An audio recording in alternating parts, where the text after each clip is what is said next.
Si toi aussi t'en as marre d'avoir des no-shows à répétition et que tu as envie enfin d'avoir des prospects engagés et présents lorsque tu prends le rendez-vous, alors écoute bien ça, je vais te donner 5 points que tu peux mettre dès maintenant qui vont te permettre de faire réduire tout ce fameux taux de no-show.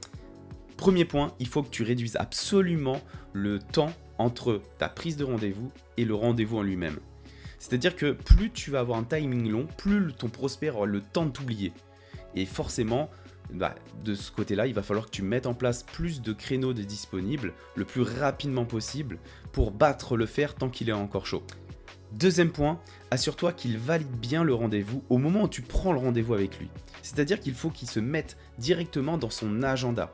Nous, ce qu'on fait, c'est que généralement, on leur dit n'hésite pas à valider en même temps que je t'envoie l'invitation. Comme ça, je me garantis le fait qu'il réserve ce créneau-là avec moi. Troisième point, il faut que tu lui offres justement une valeur ajoutée entre-temps. Il faut qu'il te fasse confiance. Pour générer de la confiance, il faut qu'il perçoive par lui-même que tu es en capacité de répondre à sa problématique.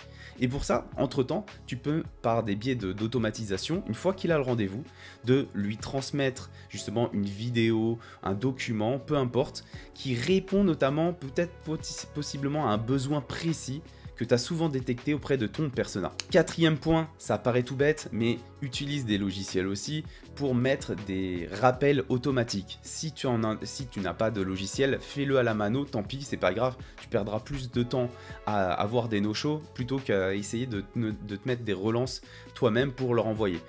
Tout ça, tu peux le mettre en place avec des outils. Tu as des outils comme Calendly, iClose ou plein d'autres outils qui peuvent te permettre justement, lorsque tu prends un rendez-vous, d'avoir des rappels automatiques de J-1 ou voire H-1 pour t'assurer le fait qu'il soit présent durant le rendez-vous et éviter qu'il l'oublie justement. Cinquième point, tu peux notamment relancer, pas juste en disant est-ce que vous avez bien validé le rendez-vous, est-ce que vous vous rappelez bien du rendez-vous, peu importe.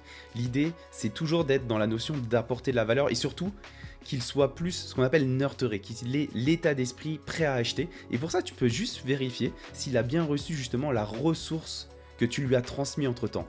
Cette vidéo, ce document qui apporte de la valeur, pas de document bullshit. Et ça, tu peux lui envoyer par WhatsApp, par SMS ou par mail, juste en lui demandant est-ce que tu as bien eu le temps de regarder la ressource que je t'ai envoyée qui pourrait être utile dans ton business ou dans ton process. Et ça apporte beaucoup plus d'impact. Plus il consomme, plus il va générer de la confiance. Et donc même si c'était un lead froid, il peut en ressortir de là, d'être un prospect potentiellement chaud et même presque prêt à acheter alors qu'il ne te connaissait pas encore quelques jours avant.